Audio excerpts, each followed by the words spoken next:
Hello বন্ধুরা, সবাই কেমন আছো? আজ হচ্ছে জগন্নাথ দেবের স্নানযাত্রা। আমার বাড়িতে আমি জগন্নাথ দেবের স্নানযাত্রার উৎসবটা কিভাবে পালন করছি তা তোমাদের সাথে সেই ভিডিওটাই শেয়ার করছি। তা জগন্নাথ দেবকে স্নানের অভিষেক করানোর জন্য আমি জলের মধ্যে দুধ, ঘি, মধু, কর্পূর, চন্দন, দই নিয়ে নিয়েছি। এবার সেই জলটা দিয়ে আমি জগন্নাথ দেবকে স্নান করাবো। পুরীতে তো আজকে খুব বিশাল বড় অনুষ্ঠান, কারণ জগন্নাথ দেব স্নান করার পরই ওনার জ্বর হয় এবং উনি অসুস্থ হয়ে যায়।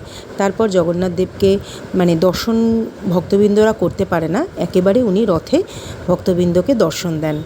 তা আমার বাড়িতে যেহেতু গোপাল আছে, ওই জন্য গোপালকে আমি স্নান করিয়ে নিলাম।